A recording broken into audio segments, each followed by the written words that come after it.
After I took my daughter to the airport for her business trip to Chicago, my 8-year-old grandson tugged at my sleeve and whispered, "Grandpa, we can't go home. I overheard Mom and Dad planning something terrible against you." We hid in a neighbor's shed. 10 minutes later, I froze in horror. A black van pulled up. Before listening to this story, we have an important announcement for you. Unfortunately, we are discontinuing this channel, and it will be deleted soon. If you want to continue listening to new stories, subscribe to our new channel, Cold Revenge.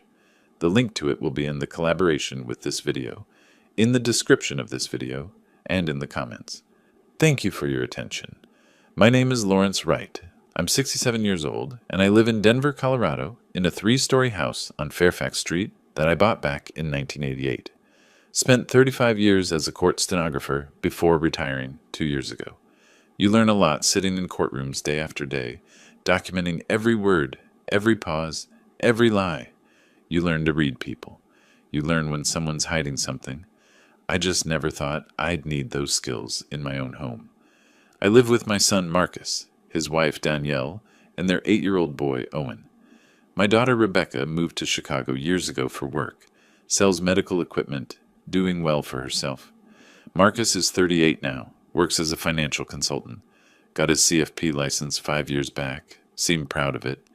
Danielle's 36, works as a nurse in the psychiatric ward at Denver Health. On paper, we're a normal American family, 3 generations under one roof, helping each other out. Except something shifted about 6 months ago. It started small, whispered conversations that stopped when I entered a room. Marcus and Danielle exchanging glances I couldn't quite read. Then came the concerned comments about my health.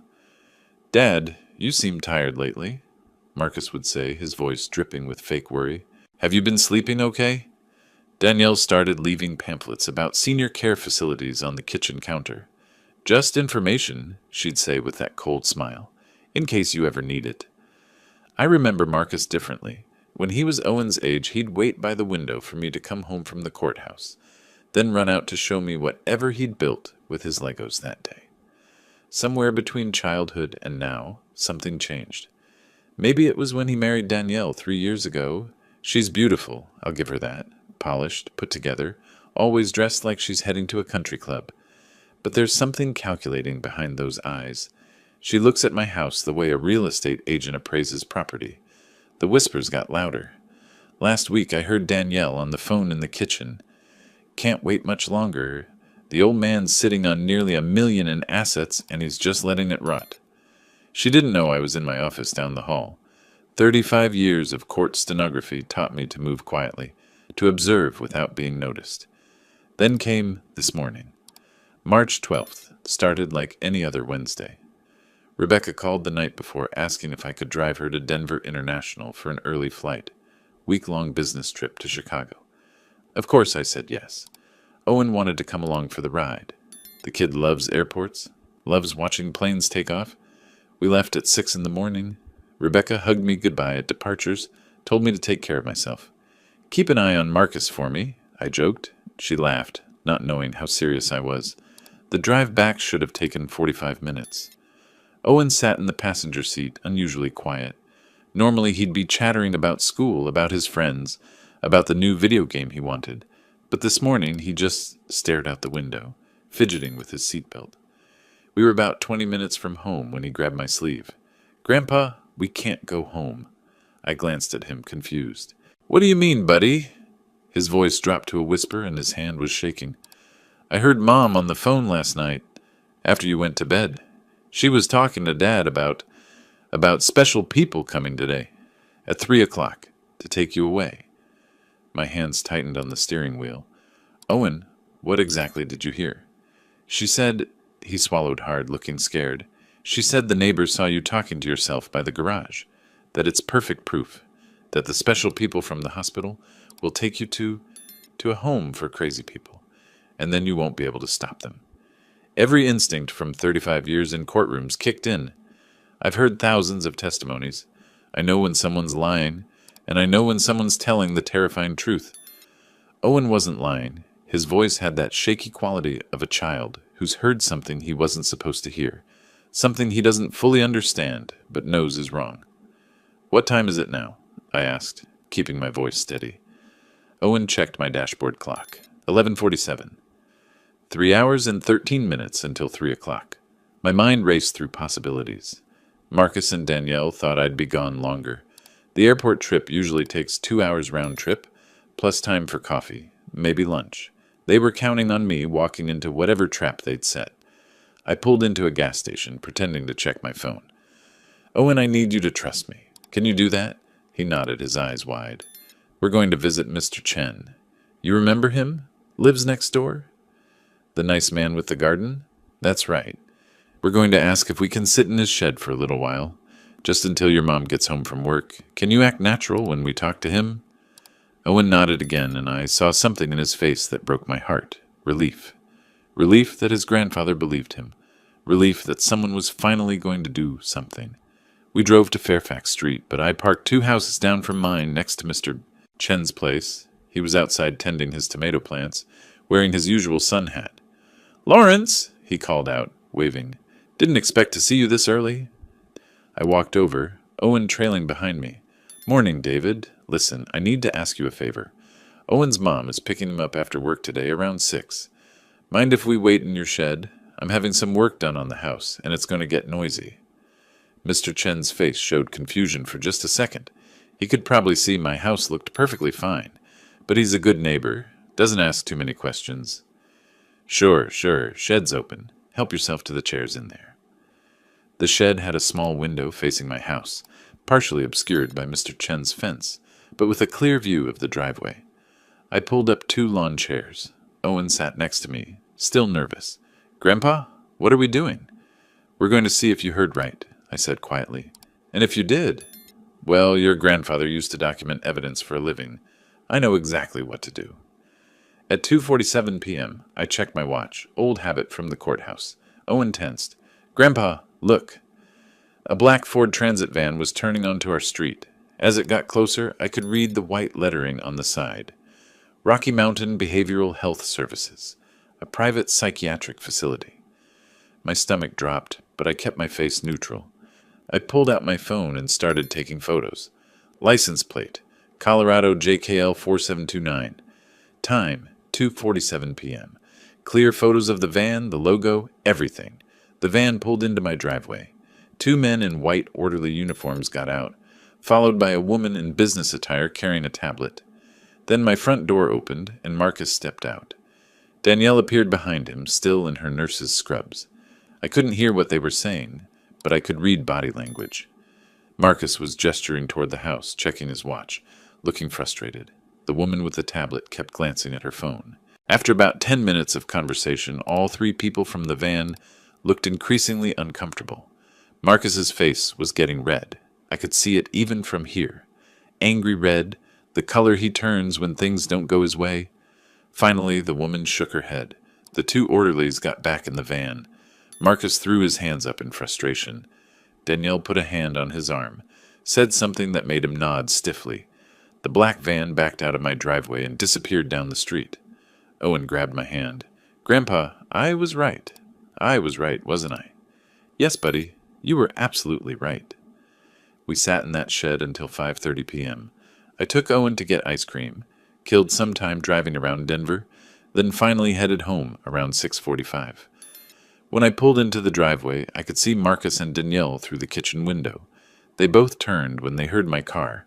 I walked in through the front door like nothing was wrong. Owen went straight upstairs to his room. Smart kid, getting out of the line of fire. Danielle appeared in the hallway first, her face a mask of concern that didn't reach her eyes. "Where were you?" We were worried. Took Rebecca to the airport, then Owen and I grabbed lunch. Went for a drive. I set my keys on the hall table, meeting her gaze steadily. "Anything interesting happen here?" Marcus came out of the kitchen, his jaw tight. "We tried calling you." Phone was on silent. I was enjoying time with my grandson. I smiled, but there was no warmth in it.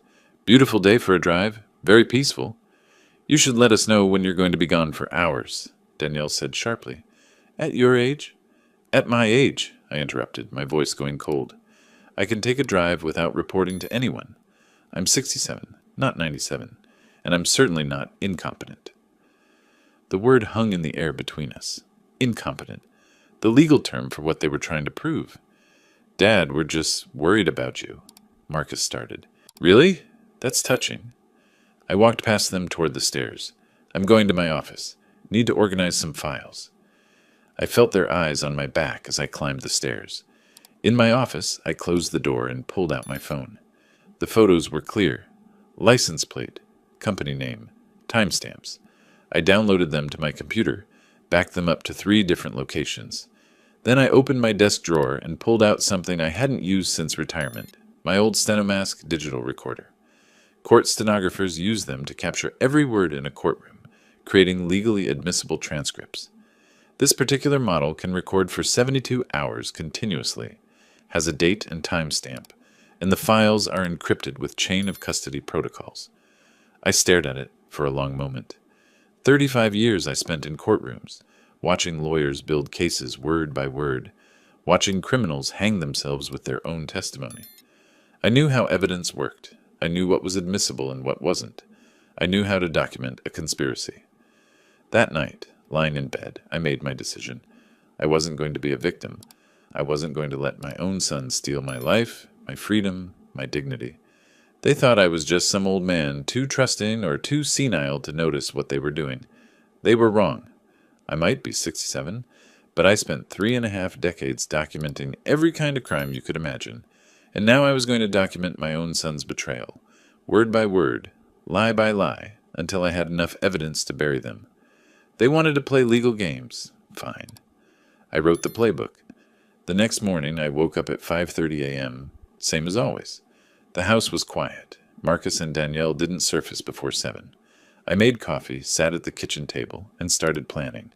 In my office, I had boxes of equipment from my stenography days. The Stenomask recorder was just the beginning. I had 3 wireless microphones, small enough to hide anywhere. I had audio splitters, backup drives, transcription software that could convert voice to text with timestamps and speaker identification. I had 35 years of knowledge about chain of custody, evidence preservation, legal admissibility. I spent the next few days setting up my surveillance. I hid the first microphone inside an old radio in the living room, antique-looking thing that Danielle always complained about, but Marcus insisted we keep because it was Dad's. The irony was delicious. The second went behind the refrigerator in the kitchen, tucked into the ventilation space. The third I installed in my own office, hidden in the spine of a fake law book on my shelf. Each microphone fed to the digital recorder in my locked filing cabinet. The recorder ran continuously, backing up to encrypted cloud storage every 6 hours. If they found one microphone, I'd still have 2 others. If they found the recorder, I'd still have the cloud backups. And if somehow they got everything, I knew how to testify about what I'd heard. Court stenographers make excellent witnesses. We're trained to remember exact wording, exact context, exact timeline. The hardest part was acting normal. Marcus and Danielle were watching me. I could feel it. Danielle started making comments about my forgetfulness, pointing out when I misplaced my reading glasses, which she'd moved, or claiming I'd repeated a story I'd never told. Classic gaslighting. I'd seen it in domestic cases, in elder abuse cases. I knew the pattern, but I played along. "You're right, honey," I'd say mildly. "Getting old, I guess." And I'd watch her exchange satisfied glances with Marcus. Owen was my anchor. The kid would come to my office after school and we'd play chess or work on puzzles. He never asked about that day in Mr. Chen's shed, but sometimes he'd look at me with worried eyes, and I'd ruffle his hair and tell him everything was going to be okay. I remembered teaching Marcus to play chess when he was Owen's age. We'd sit in this same office and he'd get so frustrated when I'd capture his pieces. "It's not fair, Dad. You know all the moves." I'd laugh and tell him that's why we practice, why we learn, why we pay attention. When did he stop paying attention to the right things? When did money become more important than family? I thought about the day he graduated from college. I was so proud, sitting in that auditorium, watching him walk across the stage. His mother, my late wife Sarah, she would have been crying with joy. We'd saved for years to make sure he could graduate debt-free, give him a good start. And this is what that good start turned into? A son who looked at his father and saw nothing but dollar signs. On the 5th night of recording, I hit gold. It was around 10 p.m. I was in my office, headphones on, listening to the day's recordings while transcribing them. Owen was asleep. I assumed Marcus and Danielle were in their bedroom, but the living room microphone picked up their voices. They must have come back downstairs. Danielle's voice, cold and calculating. The first attempt failed because he wasn't home. But Dr. Ramirez owes me a favor. He'll sign the incapacity documents. No questions asked. Marcus: and then what?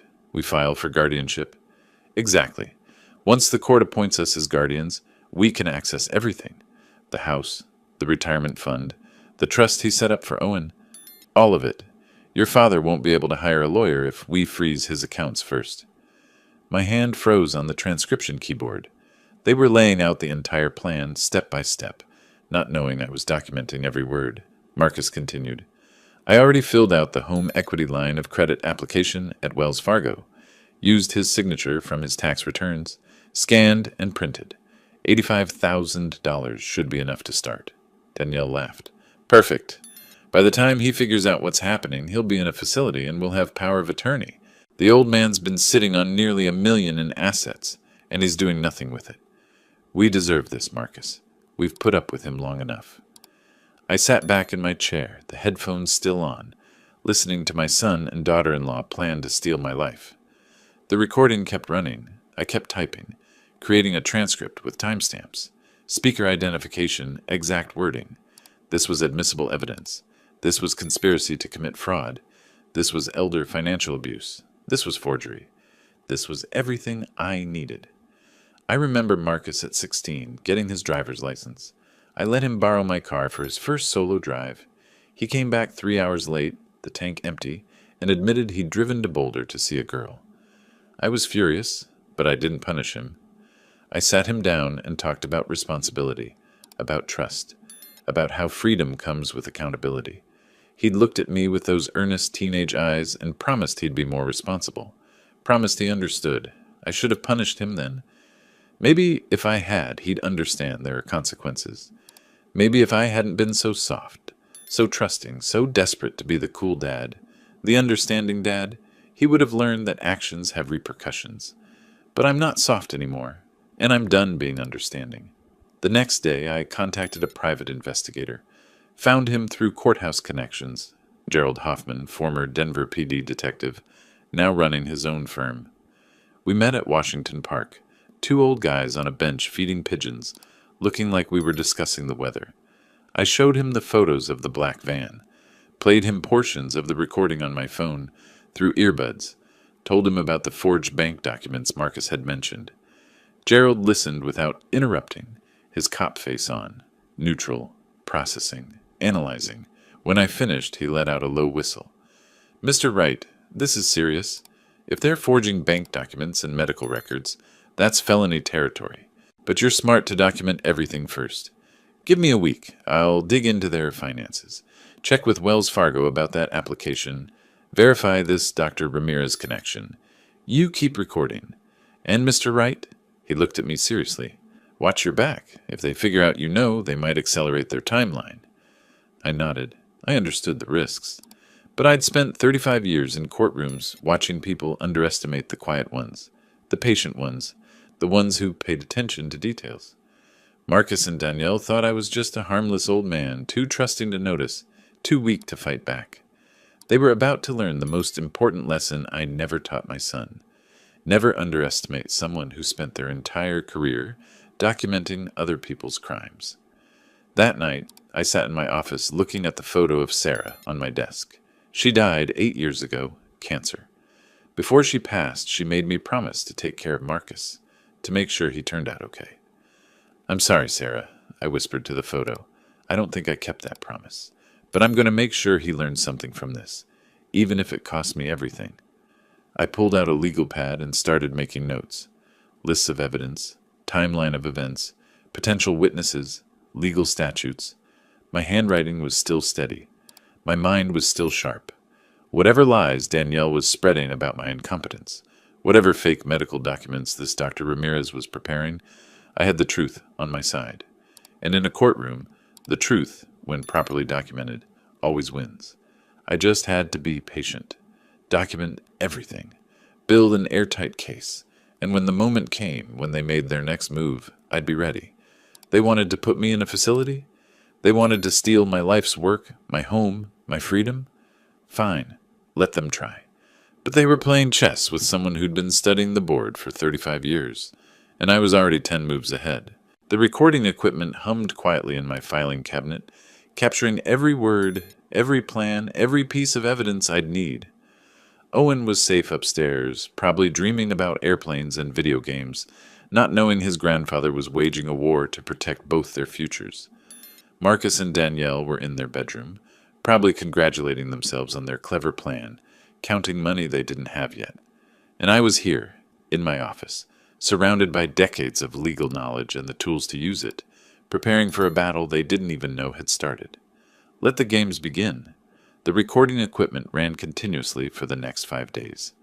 I went about my routine, made breakfast, read the newspaper, played online chess in my office, while the microphones captured every word Marcus and Danielle said when they thought I couldn't hear. And they said plenty. The second night, I caught Marcus on the phone in the living room. The antique radio microphone picked up every word clearly. "No, Tom, I can't cover the margin call right now. I need another 2 weeks. Yes, I know what happens if I don't pay. That's why I'm working on something. Family money. It'll be liquid soon. Family money. My money. Money I'd saved for 35 years, living modestly, investing carefully, planning for retirement. Money that was supposed to ensure Owen had opportunities, that Rebecca's kids could go to college. Now it was just family money to Marcus, something he was entitled to take. I sat in my office, headphones on, transcribing the conversation word for word. Timestamp, 1947. Speaker, Marcus Wright. Location, living room. My fingers moved across the keyboard automatically, muscle memory from decades of court reporting. Every pause, every inflection documented. The third night brought something even more revealing. Danielle came home late from her shift at Denver Health. I heard the front door close, heard Marcus greet her in the kitchen. "How'd it go?" he asked. "Perfect." Danielle's voice had that satisfied tone I'd learned to recognize, the one that meant she'd gotten what she wanted. I had lunch with Dr. Ramirez, reminded him about that little incident last year with the patient complaint I made disappear. He's very grateful. Said he'll sign whatever documentation we need. And the psychiatric hold? M1 emergency mental health hold. It's a 72-hour involuntary commitment. We just need to demonstrate he's a danger to himself or others. I already filed 2 incident reports at the hospital. Claimed you told me he's been talking to himself, forgetting to eat, showing signs of paranoid delusions. Once Carlos signs off on the evaluation, Rocky Mountain Behavioral will pick him up within hours. Marcus laughed. My father, talking to himself in the garage. That's rich. Mr. Chen actually did see him out there, Danielle said. Lawrence was probably just thinking out loud, but the neighbor mentioned it to me when I took out the trash. Perfect timing. It corroborates our story. I was thinking out loud. I'd been mentally working through a chess problem while organizing my vintage stenography machines. Apparently that was now evidence of dementia. The irony was almost funny. Almost. What about the money? Danielle continued. Have you secured the credit line? Filed the application yesterday. Used his signature from his tax return, scanned it, cleaned it up in Photoshop, printed it on the bank forms. $85,000 should buy us enough time to stop the margin calls and keep my license clean. I stopped typing, replayed that section, listened again to make sure I'd heard correctly. He'd forged my signature on bank documents for $85,000. That wasn't just unethical. That was forgery, bank fraud, criminal impersonation, each one a felony under Colorado law. My son was committing felonies to steal from me. I saved the recording, backed it up to 3 different cloud accounts, then created a detailed transcript with timestamps. The evidence was mounting. But I needed more. I needed to understand the full scope of their plan. Needed documentation that would stand up in court. Needed proof that would be undeniable. The 4th night, I got it. They were in their bedroom, but their voices carried through the heating vents. The microphone in my office picked up everything.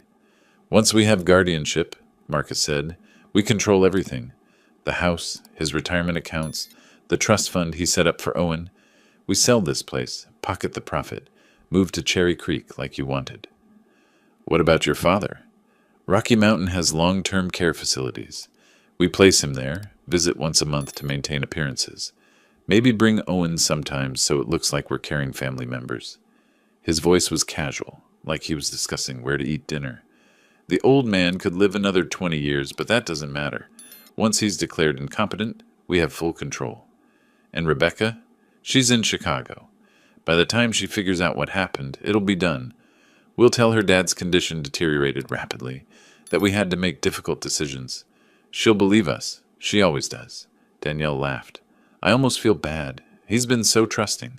He's been naive, Marcus corrected, sitting on nearly $1 million in assets and doing nothing with it. We're actually doing him a favor, putting that money to work instead of letting it rot in some retirement account. I sat motionless in my office chair, the headphones pressing against my ears. This was my son, the boy I'd raised, taught to ride a bike, helped with homework, sent to college debt-free, the man who stood up at his wedding 3 years ago and thanked me for being the best father anyone could ask for. And he was planning to institutionalize me and steal everything I'd worked for my entire life. The recording continued. They discussed timelines, logistics, potential obstacles. Danielle worried about Rebecca asking questions. Marcus reassured her that they'd have legal guardianship by then. Rebecca wouldn't be able to do anything, even if she wanted to. I listened to all of it, documented all of it, time-stamped every word. When they finally went to sleep around midnight, I sat in my office and stared at the screen. Hours of recordings, pages of transcripts, irrefutable evidence of conspiracy, fraud, and elder abuse. But evidence alone wasn't enough. I needed a strategy. I needed professionals who knew how to weaponize this information within the legal system. I needed help. The next morning, I told Marcus and Danielle I was going for a walk in Washington Park. It was plausible. I'd been taking walks there for years, usually an hour or two, sometimes longer. They barely looked up from their breakfast. Don't overexert yourself, Dad, Marcus said, not even making eye contact. Maybe stick to the paved paths. We wouldn't want you to fall. Right, wouldn't want me to fall before you've stolen everything. I'll be careful, I said mildly. Owen, want to come with Grandpa? But Danielle cut in quickly. Owen has homework. He needs to stay home. The boy looked disappointed but didn't argue. I ruffled his hair and left. Washington Park was 15 minutes away. I'd arranged to meet Gerald Hoffman at 10 a.m. near the lake. He'd given me specific instructions. Bench near the boathouse. I'll be feeding the ducks. Approach naturally, sit down, we'll look like two old guys chatting. I found him exactly where he said he'd be. Gray-haired, fit for his mid-50s, wearing jeans and a Colorado Rockies cap. He had a bag of breadcrumbs and was tossing them to a small crowd of mallards. Mr. Wright, he said as I sat down, not looking at me. Nice morning for a walk. That's what I told my son. The one planning to steal your life? Now he glanced at me, his expression neutral, but his eyes sharp. Cop eyes. I recognized them from 35 years in courtrooms. Tell me what you have. I pulled out my phone, showed him the photos of the black van from that first afternoon. License plate clearly visible. Company name. Timestamp. Then I played him a 2-minute clip of the conversation I'd recorded 3 nights ago. Danielle discussing Dr. Ramirez and the M1 hold. Marcus describing the forged bank documents. Gerald listened without interrupting, his face expressionless. When the clip ended, he let out a low whistle. Mr. Wright, this is serious. We're talking multiple felonies. Forgery, conspiracy to commit fraud, elder financial abuse, possibly practicing medicine without proper evaluation protocols. He turned to look at me directly. You're smart to document everything. But we need more. I need to verify the bank fraud, confirm the application exists, and that the signature is forged. I need to track down these medical forms Danielle mentioned, and we need to identify this Dr. Ramirez, establish the quid pro quo she referenced. How long will that take? Give me a week. I have contacts at Wells Fargo, and I know people at Denver Health who owe me favors. The medical board takes fraud seriously. If your daughter-in-law is falsifying documents, they'll want to know. He stood up, tossed the last of the breadcrumbs to the ducks. Keep recording. Keep documenting. Don't let them know you suspect anything. Can you do that? I've been doing it for 5 days. Good. One more thing. Watch your back. If they figure out you know, they might accelerate their timeline. Stay alert. He walked away, hands in his pockets. Just another retiree enjoying the park. I sat on that bench for another 20 minutes, watching the ducks, thinking through next steps. Gerald would handle the investigation, but I needed legal protection. I needed someone who understood elder law, asset protection, guardianship statutes. I needed a lawyer who specialized in exactly what Marcus and Danielle were trying to do to me, and I knew exactly where to find one. A week later, I sat in an office on the 28th floor of a downtown Denver high-rise, looking out over the city while Patricia Chen reviewed the evidence I'd brought. She was younger than I expected, late 40s, sharp-featured, dressed in a charcoal suit that probably cost more than my monthly pension. Her office was minimalist: glass desk, leather chairs, a wall of law books that looked well used. A plaque on her desk read, Patricia Chen, partner, Morrison & Chen, LLP, Elder Law and Estate Protection. I'd found her through courthouse connections, made some calls to retired judges I knew, asked who handled elder financial abuse cases. Her name came up 3 times. She set down the transcript I'd printed, 47 pages covering the last week of recordings, and looked at me with something between respect and concern. Mr. Wright, you've documented a textbook case of elder financial exploitation. Conspiracy, forgery, fraud, abuse of medical authority. But we need to act strategically. She pulled out a legal pad, started making notes. First priority, independent psychiatric evaluation. We need a forensic psychiatrist to assess your cognitive function, create an official record that contradicts any claims your son and daughter-in-law might make. To prove I'm not incompetent, to prove you're completely competent, we need documentation so thorough that no court would even consider a guardianship petition. I'm thinking Dr. Martin Foster, he's a forensic psychiatrist, works with the court's unimpeachable reputation. His evaluations are comprehensive. MMSE testing, cognitive assessments, full psychiatric workup. I nodded. What else? Second, we restructure your assets immediately. Create a new irrevocable living trust that removes your son and daughter-in-law from any position of authority. We'll name your daughter, Rebecca, as trustee, along with myself as co-trustee. That protects your house, your retirement funds, everything. Even if they somehow got guardianship, which they won't, they wouldn't be able to touch the assets. How quickly can we do that? I can have the documents drawn up within 3 days. We'll need a notary, video documentation of the signing to prove competency, witnesses. It'll be ironclad. She tapped her pen against the legal pad. Third, we notify Wells Fargo about the forged credit line application. That triggers a fraud investigation, freezes the application, and creates a paper trail we can use later. Later? Patricia looked at me steadily. Mr. Wright, what your son and daughter-in-law are doing isn't just unethical, it's criminal. The question is, how far do you want to take this? I thought about Marcus discussing long-term care facilities, about Danielle laughing while describing how trusting I'd been, about Owen, caught in the middle of parents who saw their own child's grandfather as nothing more than a source of money. As far as it needs to go, I said quietly. They tried to steal my freedom. They forged documents, planned to institutionalize me, conspired to take everything I've worked for. If there are legal consequences for that, they've earned them. She nodded, unsurprised. Then we document everything, build an airtight case, and when they make their next move, because they will make another move, we'll be ready. But Mr. Wright, you need to understand something. If we go forward with this, there's no going back. Your relationship with your son will be destroyed. It's already destroyed. I'm just the only one who knows it yet. Patricia made more notes, then pulled out a business card and slid it across the desk. This is Dr. Foster's office. Call today. Tell his assistant I referred you. Mention it's urgent. He'll fit you in within the week. After the evaluation, come back here and we'll execute the trust documents. I took the card, stood up to leave. Mr. Wright, Patricia's voice stopped me at the door. For what it's worth, I've handled dozens of these cases. Family members stealing from elderly parents, forging documents, manipulating the system. You're doing something most victims never do, fighting back. Your son has no idea what he's up against. I smiled, but there was no warmth in it. He's about to learn. The evaluation with Dr. Foster took place the following Tuesday. His office was in a medical building near downtown, sterile and professional. He was in his early 60s, gray beard, wire-rimmed glasses, the kind of doctor who actually listened when you talked. The assessment lasted 3 hours. Memory tests, cognitive puzzles, detailed questions about my life history, my work, my family situation. He asked me to draw a clock, remember a list of words, solve math problems.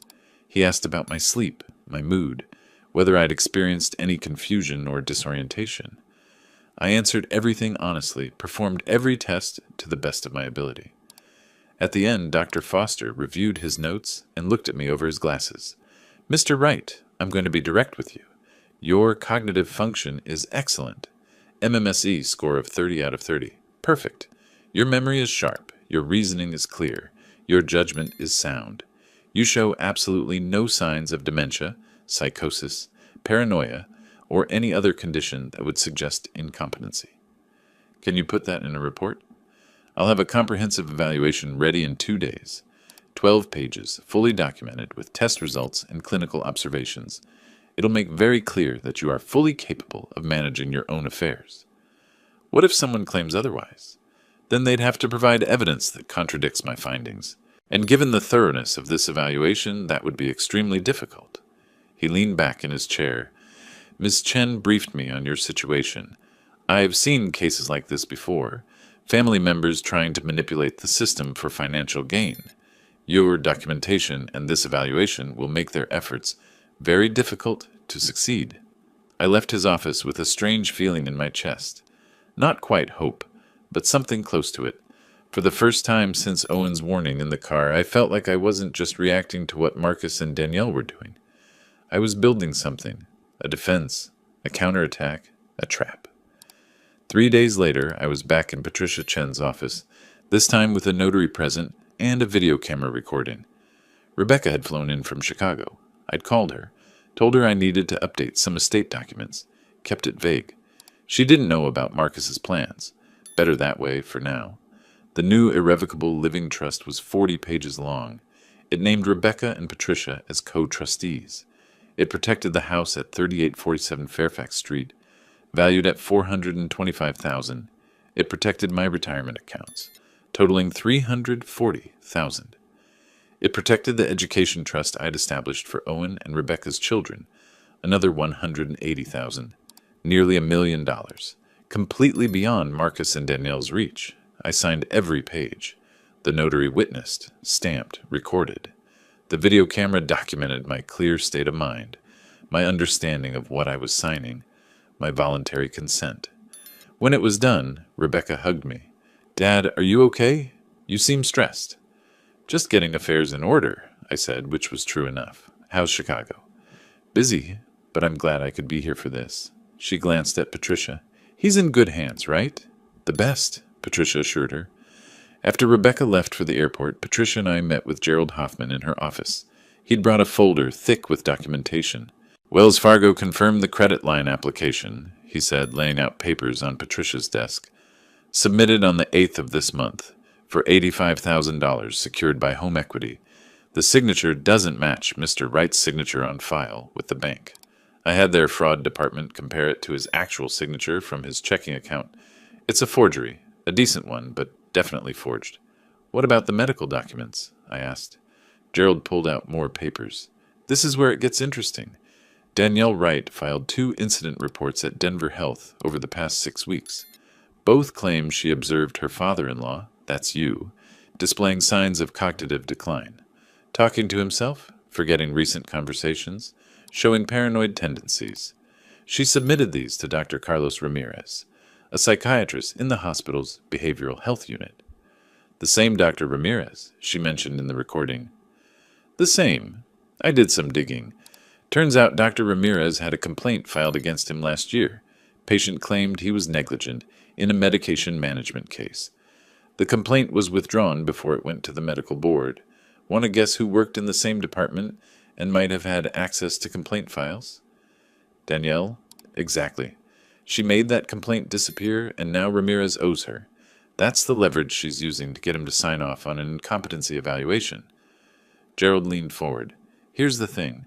These incident reports are fabricated. You were never talking to yourself in any concerning way. You're not forgetting conversations. This is fraud, Mr. Wright. Medical document fraud, which in Colorado is a Class 5 felony. Patricia was making notes rapidly. And Rocky Mountain Behavioral Health? They have a contract with Denver Health. Danielle has professional relationships there. She's referred patients before. When she and Marcus were ready to move, she'd have Ramirez sign the M1 emergency hold documents. Then Rocky Mountain would execute the pickup within hours. By the time anyone questioned it, Mr. Wright would already be institutionalized for the mandatory 72-hour hold. I sat back, processing it all. The scheme was more elaborate than I'd realized, more calculated. They'd been planning this for months, laying groundwork, creating false documentation, leveraging professional relationships. So what do we do? I asked. Patricia looked at Gerald, then at me. We wait.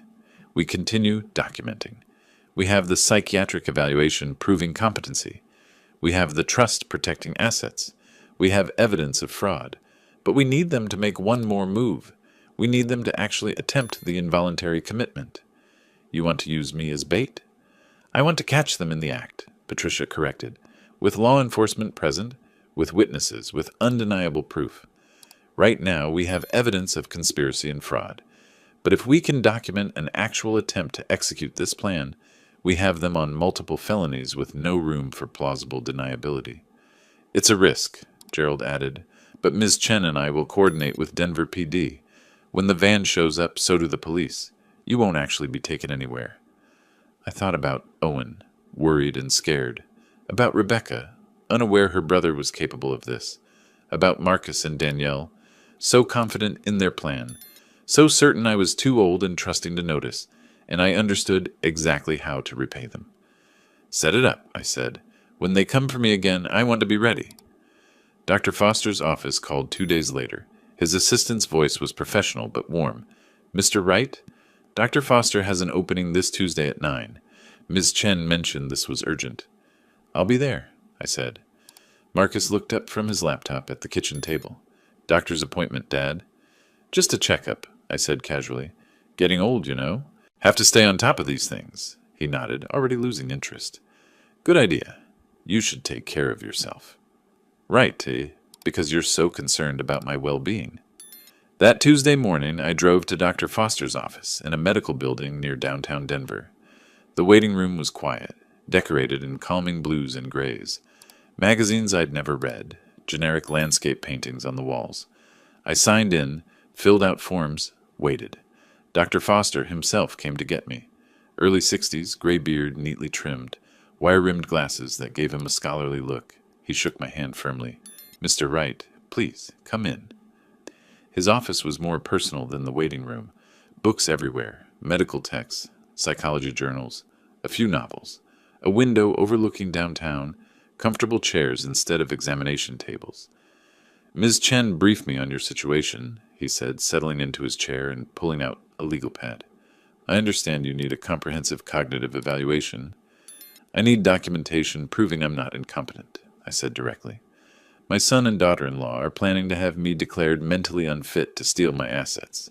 They've already falsified medical documents claiming I have dementia and paranoid tendencies. Dr. Foster's expression didn't change, but I saw something in his eyes. A flash of anger, maybe disgust. I've seen cases like this before. It's more common than people think. He picked up a pen. Let's establish a baseline.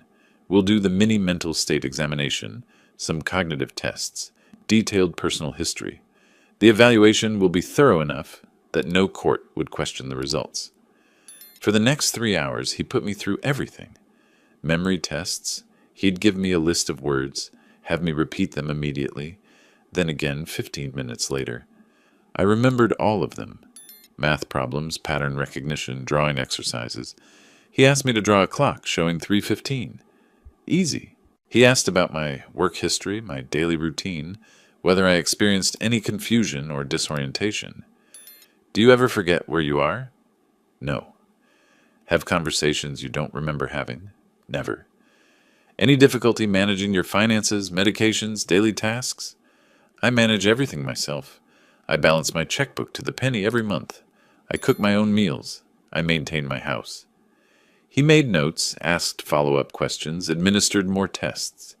When we finished, he reviewed his papers and looked at me over his glasses.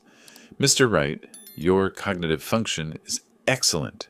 MMSE score of 30 out of 30. Perfect. Your memory is sharp, your reasoning clear, your judgment sound. He tapped his pen against the notepad. You show absolutely no signs of dementia, psychosis, paranoia, or any condition suggesting incompetency. I'll have a comprehensive report ready in 48 hours. 12 pages, fully documented with test results and clinical observations. What if someone tries to claim otherwise? Then they'd need evidence contradicting my findings. Given the thoroughness of this evaluation, that would be extremely difficult. He leaned forward slightly. Mr. Wright, people who try to manipulate the system for financial gain rely on their victims being isolated and undefended. You've built yourself a very strong defense. I left his office feeling something I hadn't felt in weeks: confidence. Not just in my own capabilities, but in the plan Patricia and Gerald were helping me execute. We were building a wall they couldn't climb over, dig under, or break through.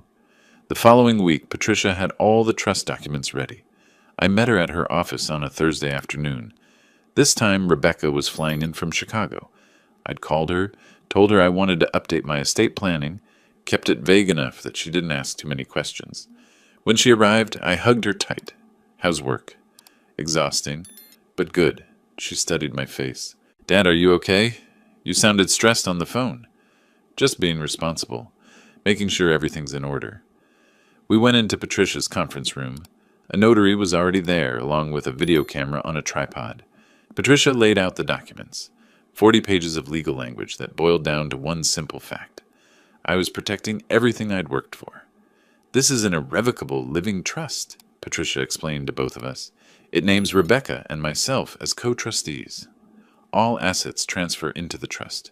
The house at Fairfax Street, valued at $425,000, your retirement accounts totaling $340,000, and the education fund for Owen and Rebecca's children, another $180,000. Rebecca's eyes widened. Dad, that's nearly $1 million? That I worked 35 years to save, I said, and I want to make sure it's protected. We went through every page. I signed, the notary witnessed and stamped. The camera recorded everything. Patricia asked me questions on camera. Did I understand what I was signing? Was I doing this voluntarily? Did I have any questions about the documents? I understand perfectly, I told the camera. I'm of sound mind, and I'm choosing to protect my assets through this trust. No one is forcing me or manipulating me. When it was done, Rebecca hugged me again.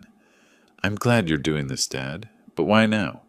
Because I'm getting older, honey, and I want to make sure everything's handled properly if something happens to me. She didn't need to know about Marcus. Not yet. That conversation would come soon enough, but today wasn't the day. After she left for the airport, Patricia and I sat in her office with Gerald, who'd arrived while we were signing documents. The trust is ironclad, Patricia said. Even if they somehow convinced a court to appoint them guardians, which won't happen, they couldn't touch the assets. The trustees are Rebecca and myself. Marcus has no authority. Gerald pulled out his folder. Wells Fargo confirmed the credit application. I met with their fraud department yesterday. The signature doesn't match Wright's signature on file. They're freezing the application and filing a report with law enforcement. What happens next? I asked. We wait for them to make their next move, Patricia said. Based on the recordings, they'll try the involuntary commitment again. When they do, we'll be ready. I've already coordinated with Denver PD. Officer Johnson and Officer Martinez will be on standby. When the Behavioral Health Service shows up, so do we, with police, with evidence, with Dr. Foster's evaluation proving competency. They'll be caught in the act, Gerald added. No plausible deniability, no way to talk their way out. We'll have them on attempted fraud, conspiracy, forgery, elder abuse, multiple felonies. I sat back in my chair, processing it all. The psychiatric evaluation proving my competency, the trust protecting my assets, the evidence of forgery ready to present to authorities, the coordination with police. We weren't just defending anymore.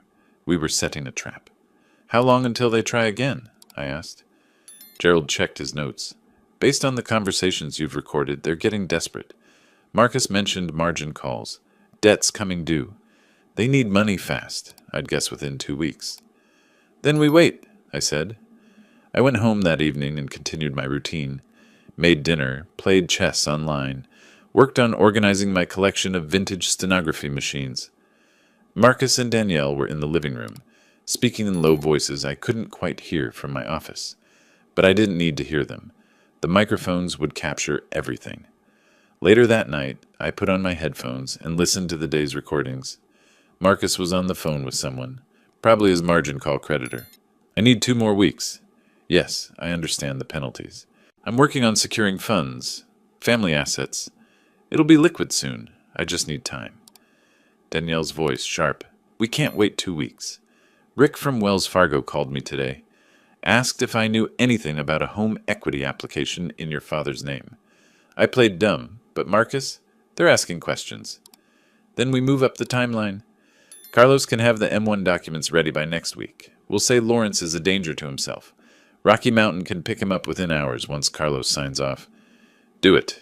We're out of time. I stopped the recording, saved it, backed it up. They were accelerating, which meant our trap would spring sooner than expected. Perfect. The next morning, I called Patricia. They're moving up their timeline, probably within a week. Then we'll be ready. I'll alert Officer Johnson. Gerald will monitor. You just need to act normal.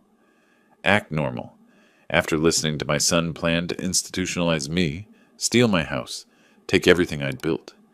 Act like I didn't know he saw me as nothing more than an obstacle to money he felt entitled to. I could do that. I'd been doing it for weeks. Because when the black van came back, when they thought they'd finally won, when Marcus and Danielle believed they'd successfully trapped their trusting, naive father, that's when they'd discover exactly how wrong they were. 5 days later, at 2:20 in the afternoon, I was in my office when I heard it, the low rumble of a diesel engine. I looked out the window and felt my pulse quicken. The black Ford Transit was back. Same logo on the side. Rocky Mountain Behavioral Health Services.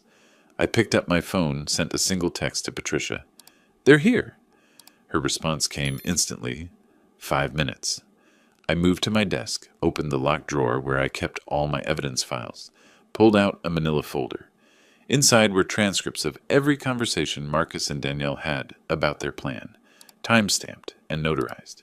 Copies of Dr. Foster's evaluation, documentation of the forged credit application. Everything organized, indexed, ready.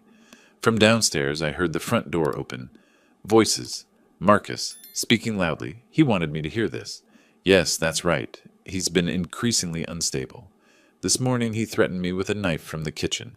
Started shouting about conspiracies and people trying to steal from him.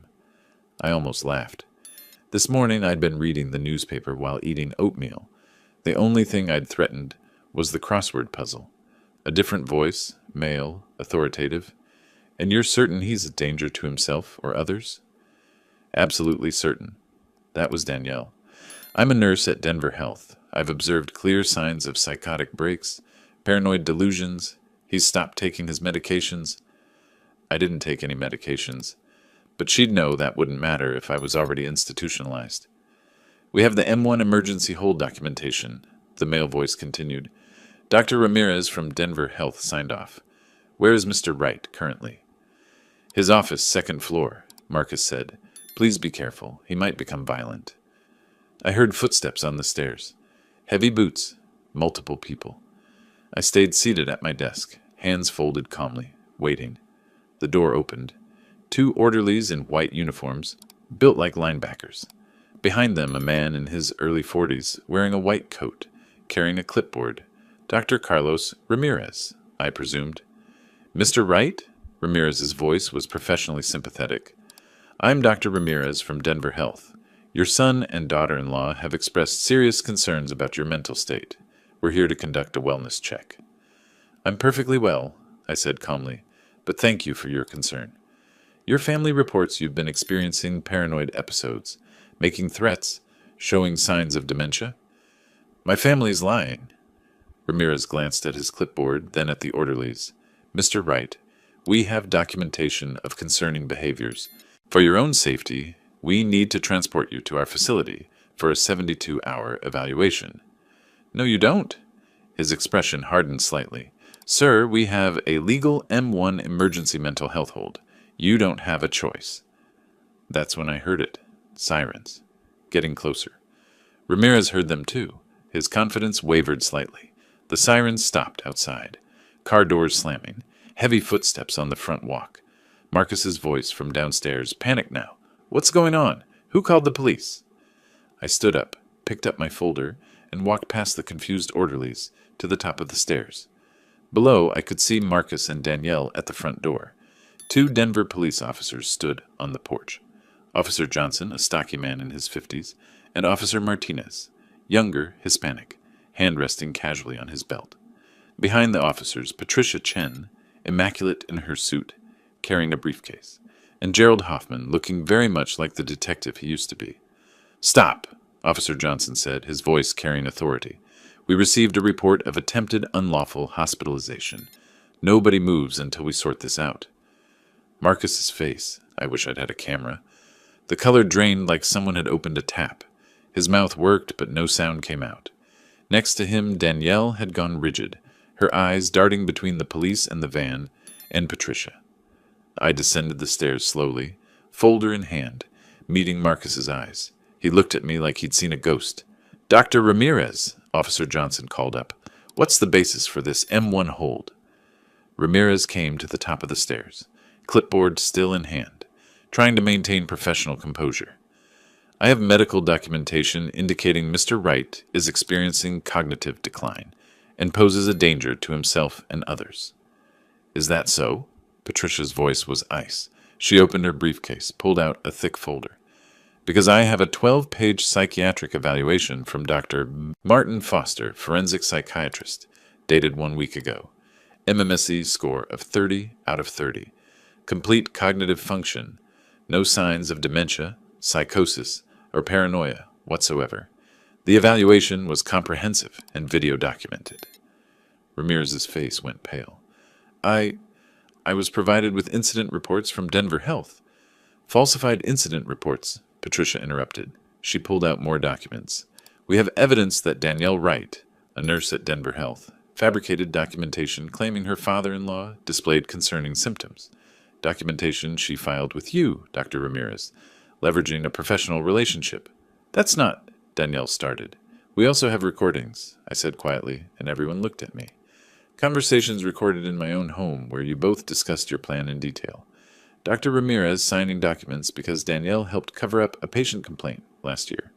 The forged credit application Marcus submitted to Wells Fargo for $85,000, using my signature.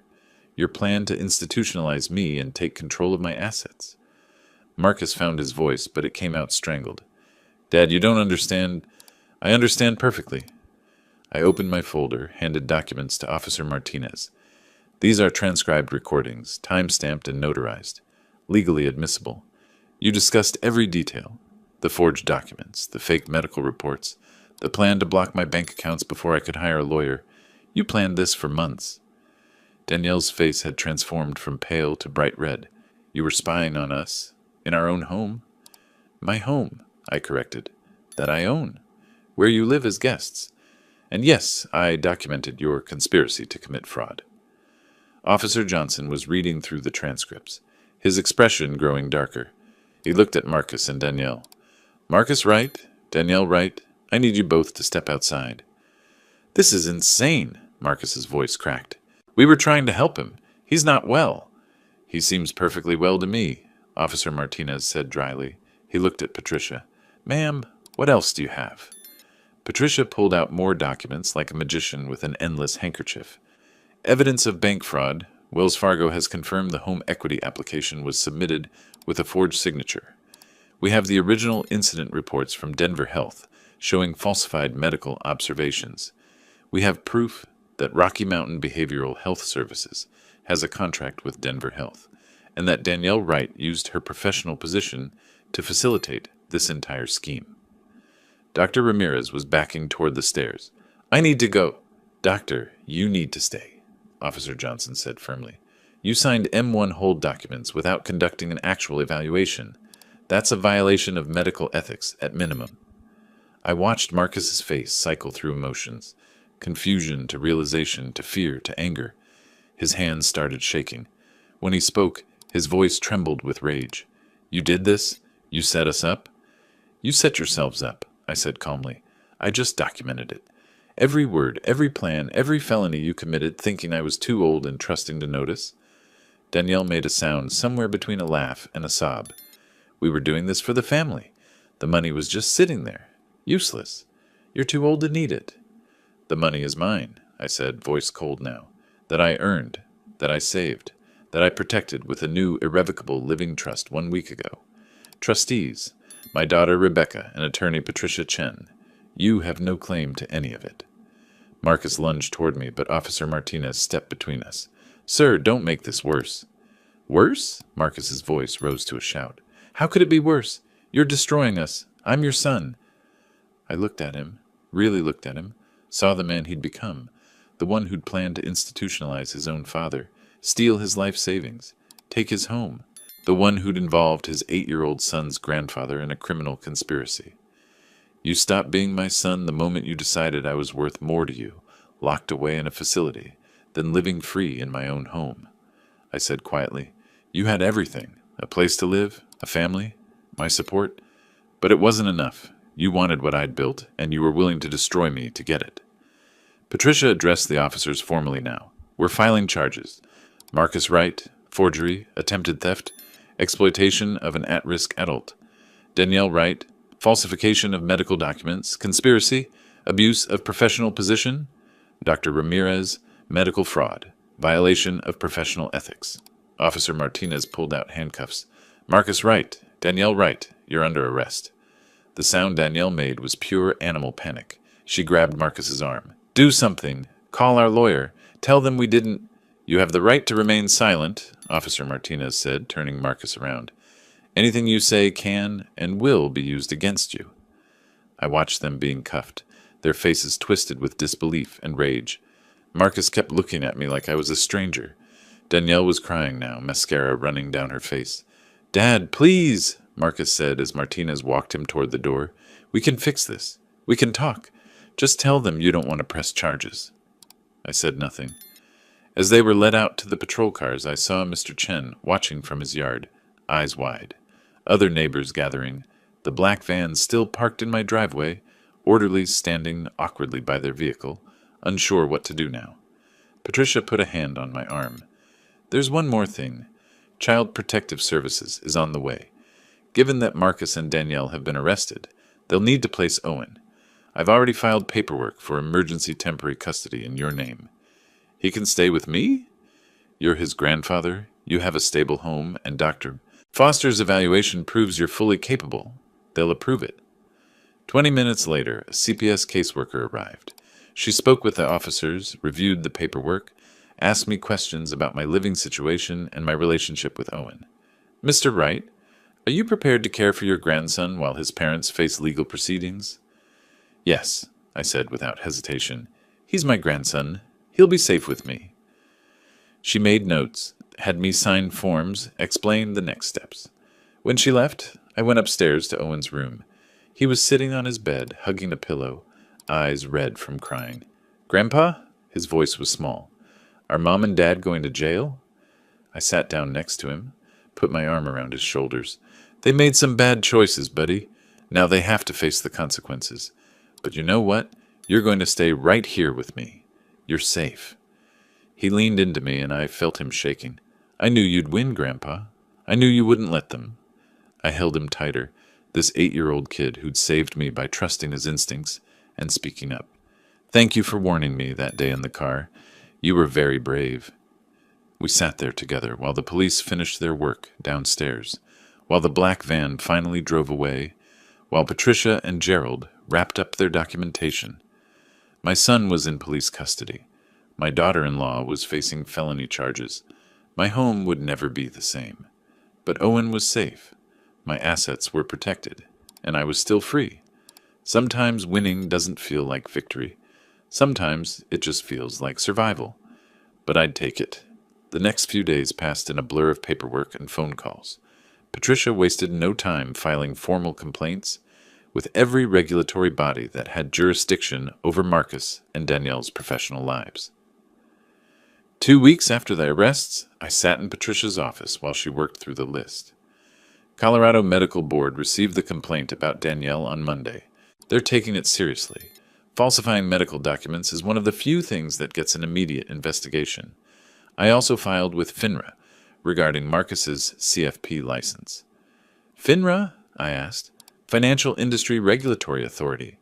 They oversee financial advisors. When a CFP holder commits fraud, especially against a family member, they tend to act quickly. His license is already suspended pending investigation. Gerald Hoffman leaned against Patricia's desk, arms crossed. The Denver DA's office is moving forward with criminal charges. Prosecutor assigned to the case is Stephanie Moore. She's good, doesn't mess around with white-collar crime. What are we looking at? I asked. Patricia pulled out a legal pad covered in notes. Criminal impersonation, Class 5 felony. Forgery, Class 5 felony. Theft by deception, Class 4 felony. Conspiracy to commit fraud, Class 4 felony. And the big one, exploitation of an at-risk adult, Class 3 felony. Combined, Marcus and Danielle are facing serious time if convicted. Will they go to trial?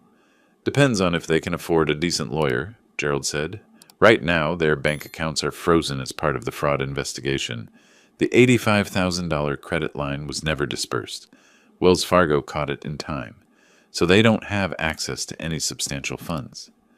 I thought about Marcus, who'd always driven a new car, always dressed in expensive suits, always projected success. Now he couldn't even hire his own attorney. Good, I said quietly. Patricia glanced at me. Mr. Wright, I need to prepare you for something. When this goes to court, it's going to be difficult. You'll be testifying against your own son. The defense will paint you as vindictive, cruel, unforgiving. They'll try to make Marcus and Danielle look like desperate parents who made a mistake. They weren't desperate parents. They were criminals who saw their child's grandfather as an obstacle to money. I know that, but a courtroom can be unpredictable.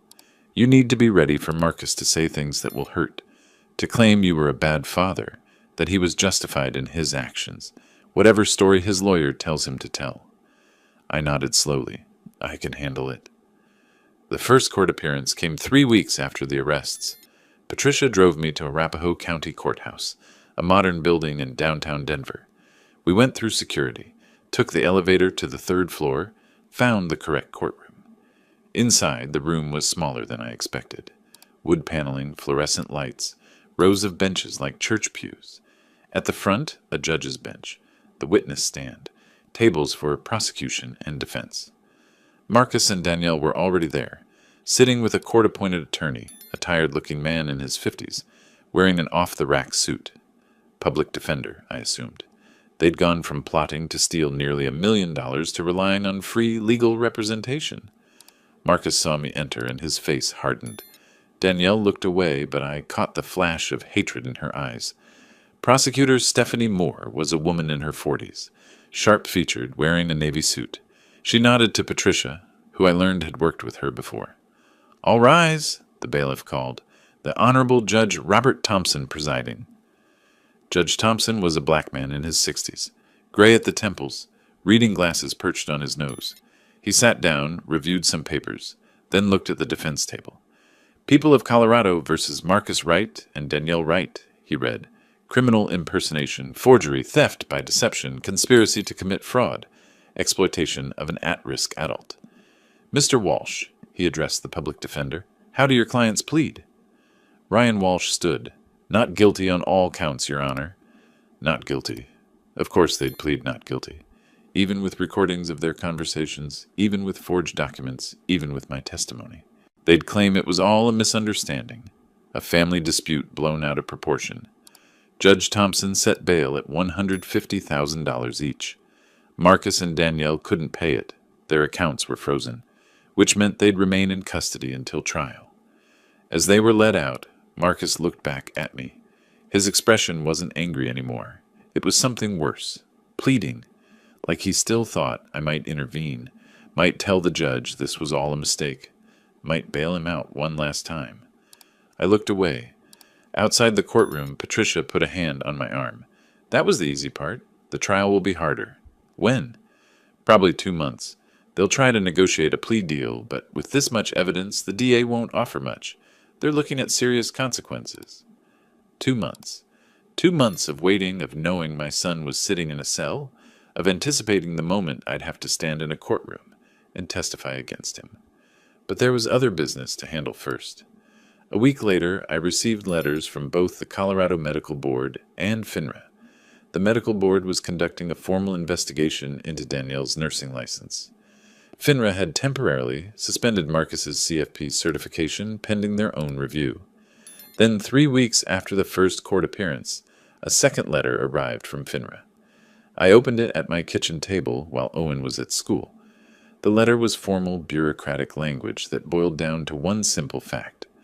Marcus Wright had been found morally unfit to serve as a fiduciary, based on his attempted fraud against a family member. His certified financial planner license was permanently revoked. He would never work as a financial advisor again.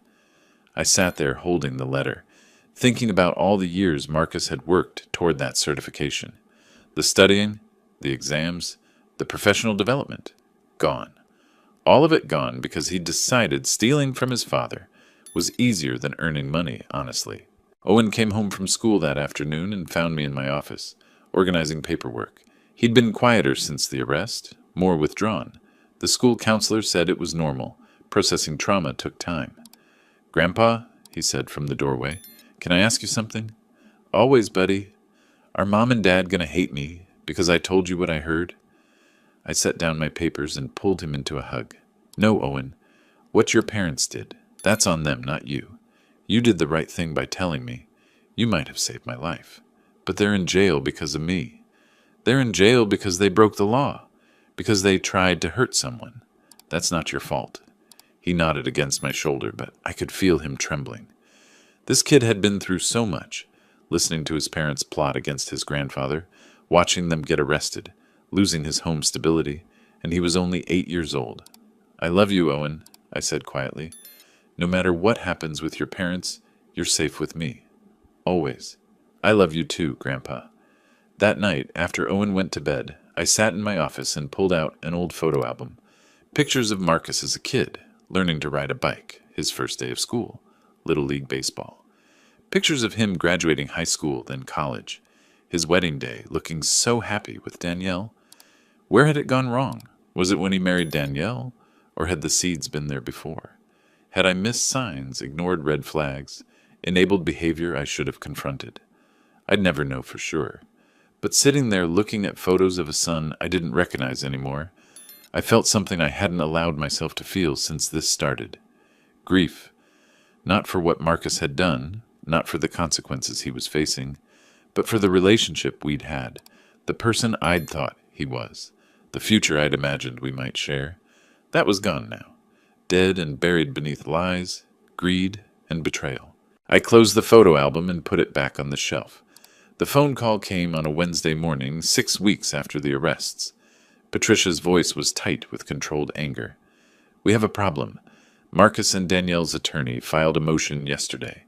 They're claiming the recordings you made are inadmissible because Colorado is a two-party consent state for recording conversations." I felt my stomach drop. What does that mean? It means they're arguing you violated the law by recording them without their knowledge. If the judge agrees, all your audio evidence gets thrown out.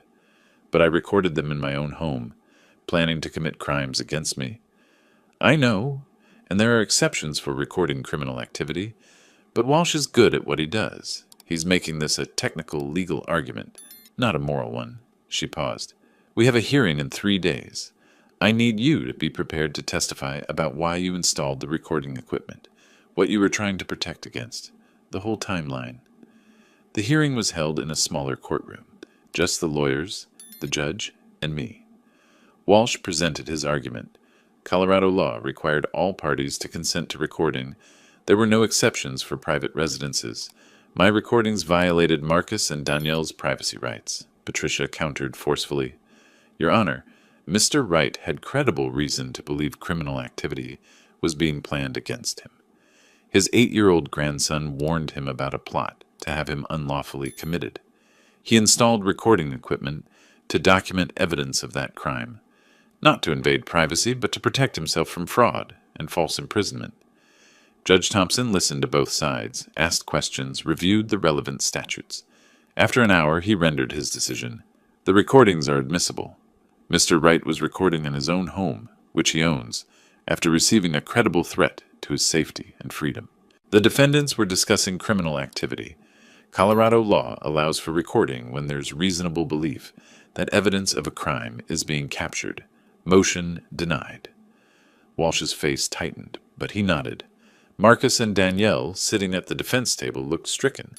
But Walsh wasn't done. The following week he filed a second motion, this time challenging the living trust I'd created. He argued I'd been unduly influenced by Patricia Chen, that the trust was created under duress, that I wasn't of sound mind when I signed it. Patricia laughed when she called to tell me, "They're desperate. This motion won't go anywhere. We have video documentation of you signing the trust. Dr. Foster's psychiatric evaluation proving competency, witnesses, but it shows they're running out of options." The trust challenge hearing was even shorter than the recording motion. Patricia presented Dr. Foster's 12-page evaluation, the video of the signing ceremony, testimony from the notary who'd witnessed it. Judge Thompson barely let Walsh finish his argument before denying the motion. Mr. Wright was evaluated by a forensic psychiatrist and found to be in perfect cognitive health, the judge said dryly. He signed the trust in front of witnesses, on camera, with legal counsel present.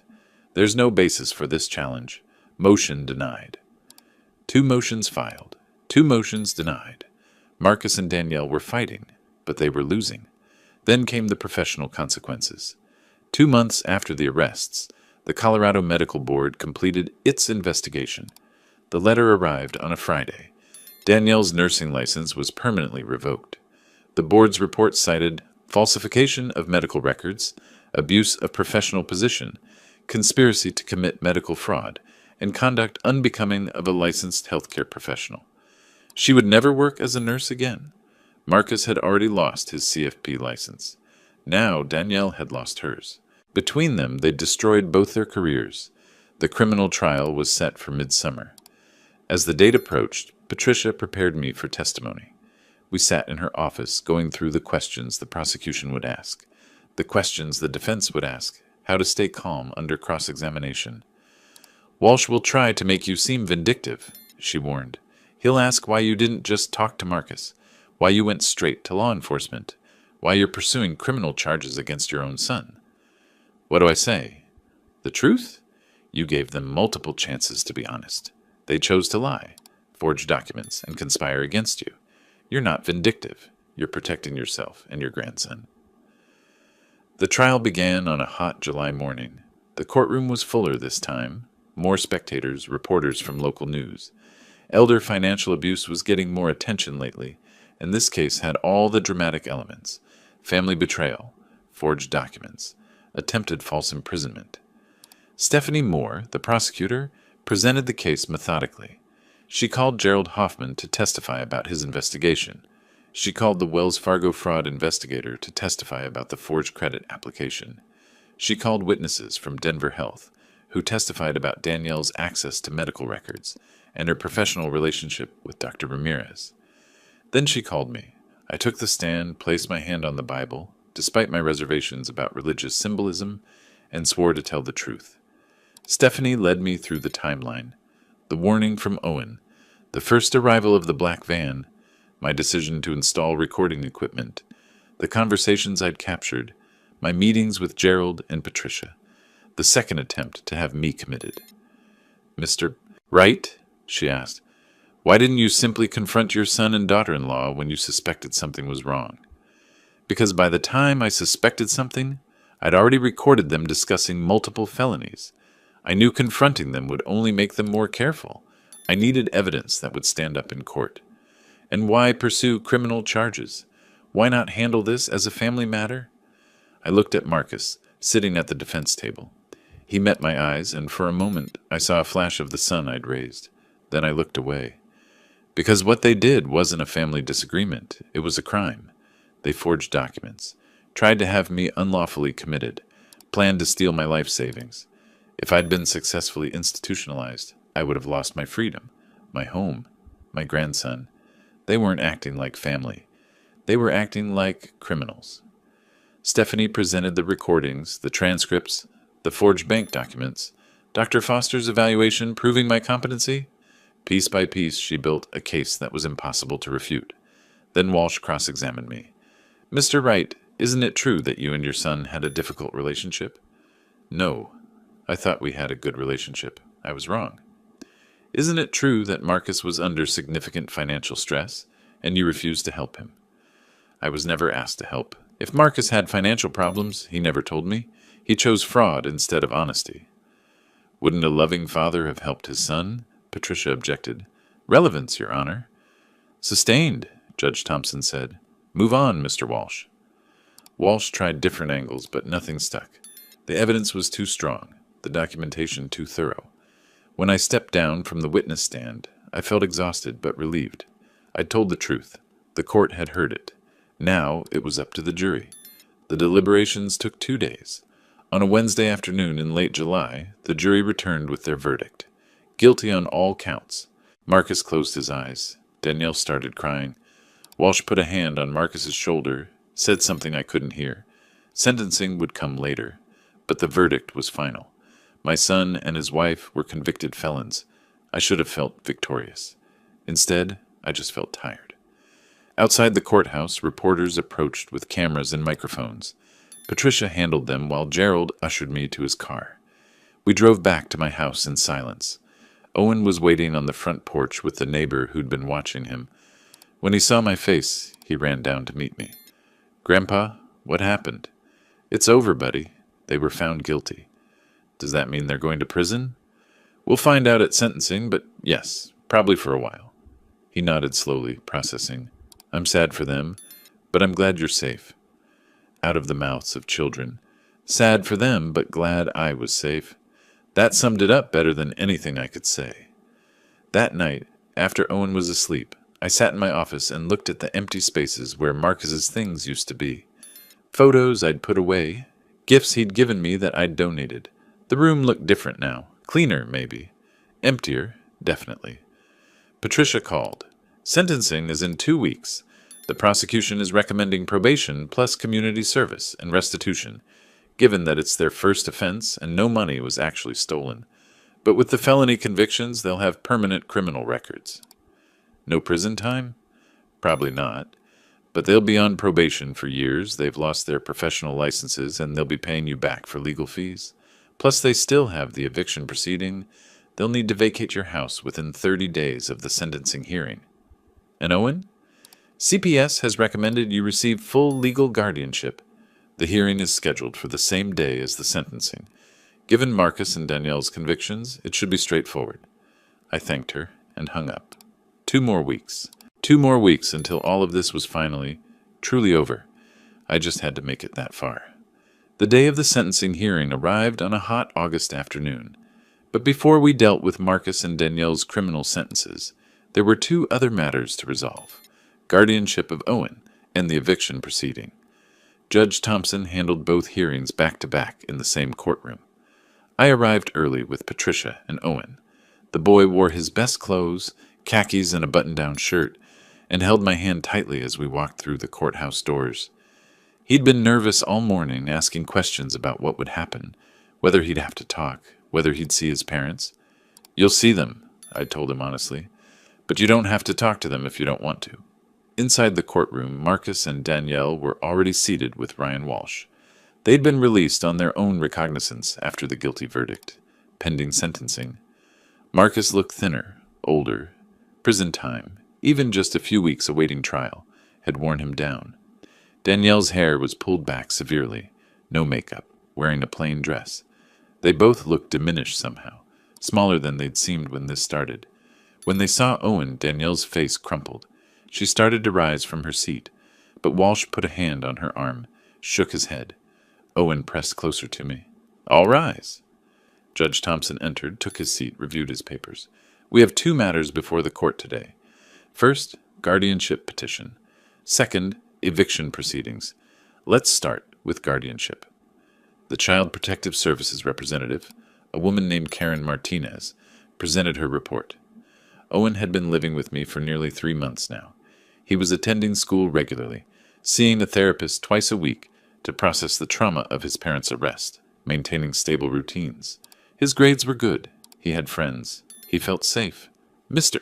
Wright has provided a secure, loving environment, Karen said.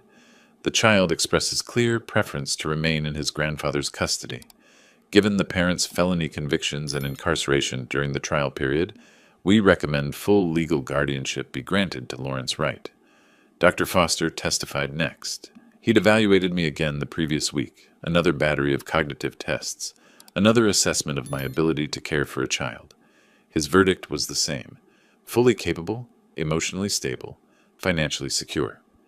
Mr. Wright demonstrates excellent judgment and parenting capability, Dr. Foster said. He's created a stable home environment for Owen during an extremely difficult period. The child is thriving under his care. Walsh had no meaningful counter-argument. How could he? His clients were convicted felons who'd tried to institutionalize Owen's grandfather for financial gain. They'd lost all credibility as parents. Judge Thompson didn't deliberate long. Guardianship petition granted. Lawrence Wright is awarded full legal guardianship of Owen Wright until the child reaches majority, or until such time as the court determines the parents have rehabilitated sufficiently to resume custody. Given the serious nature of the parents' crimes against a family member, I find it unlikely that custody will be returned in the foreseeable future. Owen squeezed my hand. I squeezed back. Danielle made a sound, half sob, half gasp. Marcus stared straight ahead, jaw tight. They'd lost their son. Permanently, most likely. Now, Judge Thompson continued, eviction proceedings. Mr. Wright seeks to evict Marcus and Danielle Wright from his property at Fairfax Street. Patricia stood, presented the documentation. The house deed in my name. The fact that Marcus and Danielle had been living there as guests, not tenants. No lease, no rent payments. My right as property owner to revoke that permission, especially given their criminal conduct against me. Walsh tried to argue. Your Honor, my clients have nowhere to go. They have no income. Their professional licenses are revoked. They can't afford housing. They should have considered that before committing multiple felonies against Mr. Wright, Judge Thompson said dryly. Property ownership is clear. The residents have been convicted of serious crimes against the property owner. Eviction granted. The defendants have 30 days to vacate the premises. Marcus exploded. He shot to his feet, face red. This is insane. Dad, you can't do this. We're your family. I met his eyes across the courtroom. You stopped being my family when you tried to steal my life. We were desperate. I was in debt. I needed help. You needed to ask for help. Instead, you chose fraud. You chose to have me committed. You chose to forge documents and plan to institutionalize me. My voice was steady, cold. You made your choices, Marcus. Now you face the consequences. Your Honor? Walsh tried to intervene, but Judge Thompson had heard enough. Mr. Wright, sit down. The court has rendered its decision. 30 days to vacate. If you're not out by then, the sheriff will remove you forcibly. Marcus collapsed back into his seat. Danielle was crying openly now, mascara running down her face. The bailiff called a 10-minute recess before the sentencing hearing. Owen and I went into the hallway. He looked up at me with worried eyes. Grandpa, are they going to go to jail? Probably not jail. Probation, most likely. Community service. They'll have to pay fines. And they can never live with us again? Not in my house. That's not your home anymore, buddy. Your home is with me. He nodded slowly, processing. I'm glad. I feel safer with you. That broke something in my chest. An 8-year-old boy, relieved to be away from his own parents. What had they become, that their own child feared them? When we returned to the courtroom, Judge Thompson was ready for sentencing. Marcus Wright, Danielle Wright, please rise. They stood. Marcus's hands were shaking. Danielle couldn't stop crying. The court has reviewed the sentencing reports, the nature of your crimes, the impact on the victim. These were serious offenses. Forgery, fraud, exploitation of a vulnerable adult, conspiracy. You targeted your own father for financial gain. You attempted to have him unlawfully institutionalized. You involved medical professionals in your scheme. You showed no remorse until you were caught. Judge Thompson paused. letting that sink in. However, the court also notes these are your first offenses. No money was actually stolen, though not for lack of trying. The victim, Mr. Wright, has indicated he doesn't seek incarceration, only justice and restitution. I'd told Patricia I didn't want Marcus and Danielle in prison. Probation was enough. I wanted them to face consequences, but I didn't want to destroy them completely.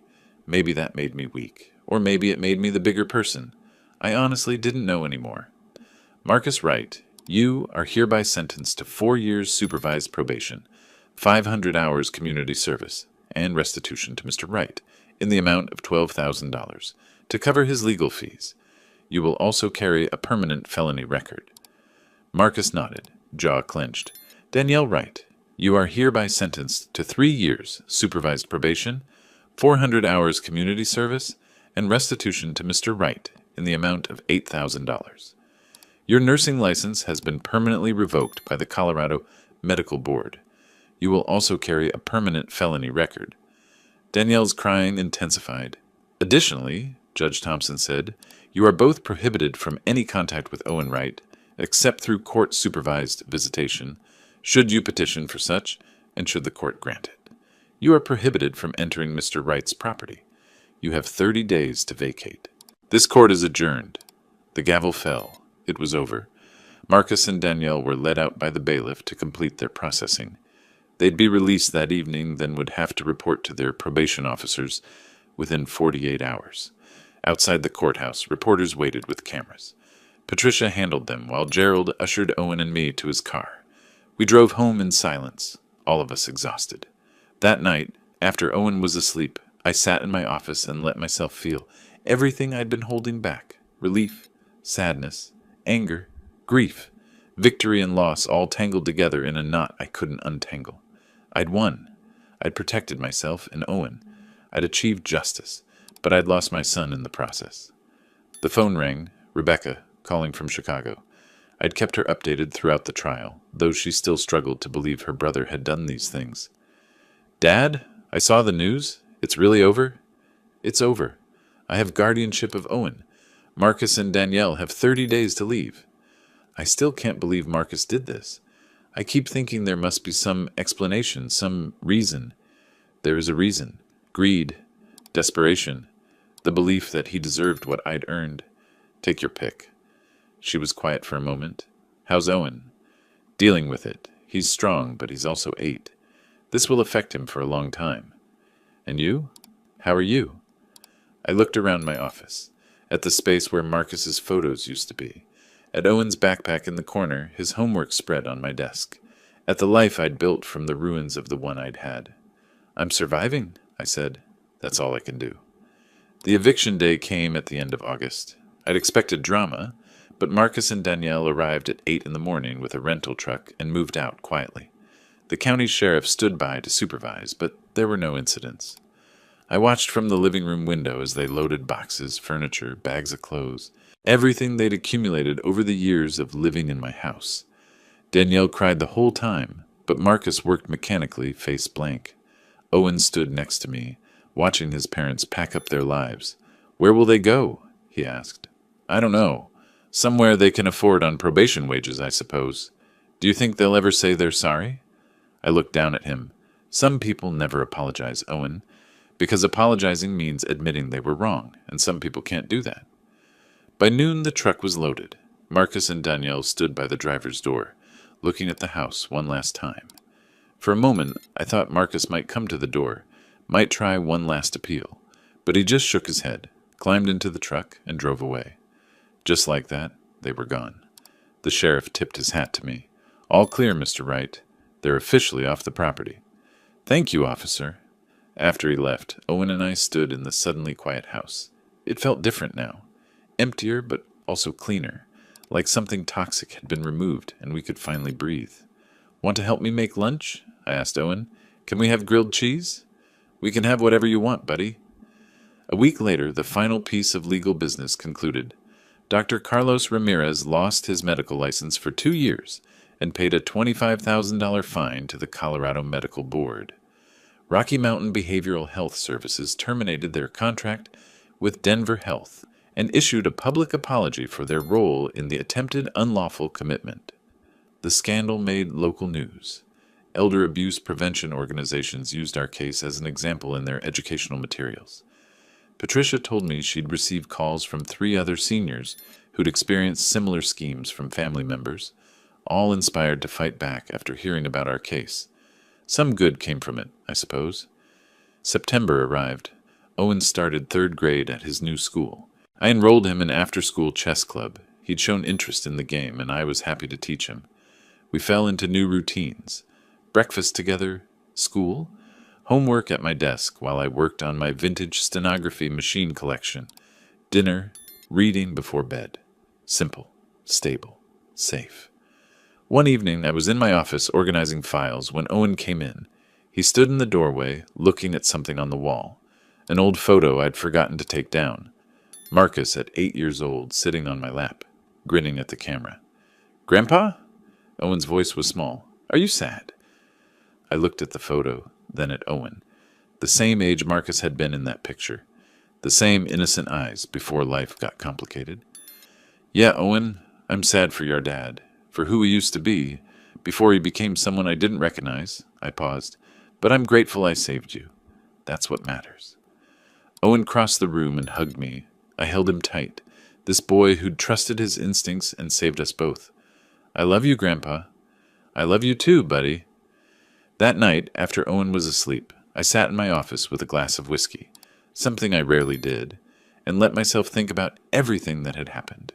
The warning in the car, the black van, the recordings, the trials, the victory, the loss. I'd protected myself. I'd protected Owen.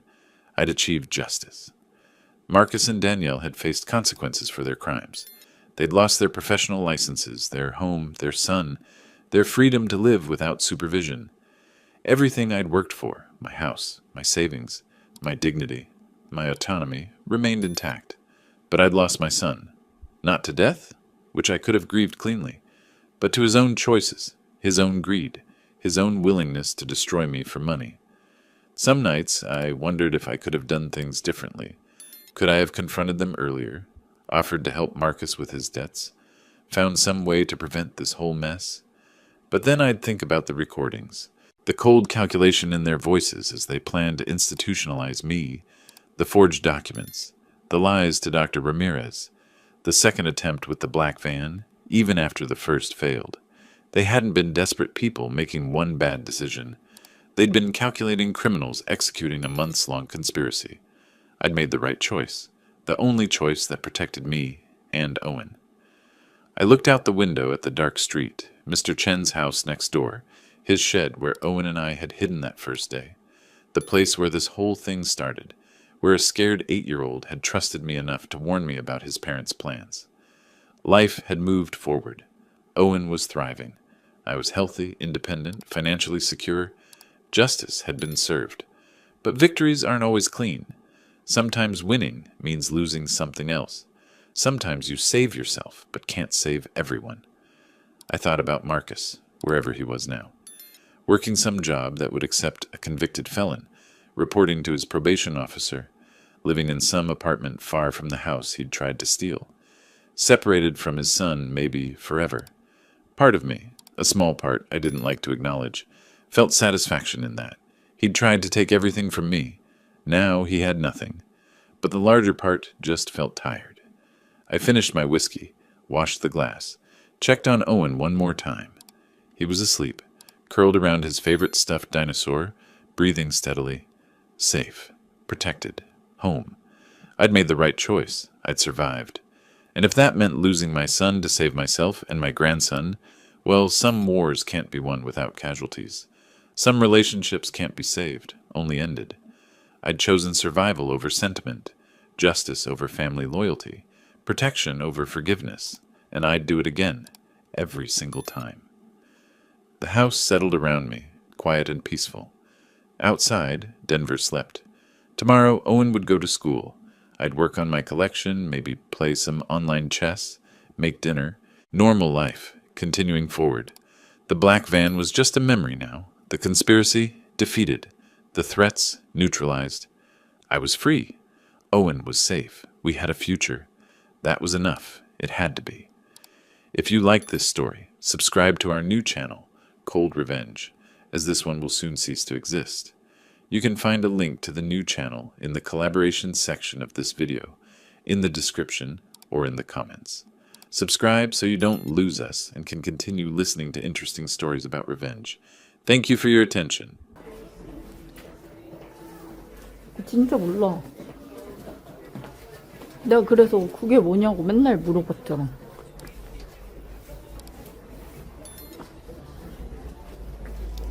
진짜 모른다니까, 구라가 아니고. 때모님이 풍 좀 싸줘, 뭐 살 테니까. 아니, 언니 오빠들은 보라를 봤던 사람이라서 알겠지만 난 몰라. 그래서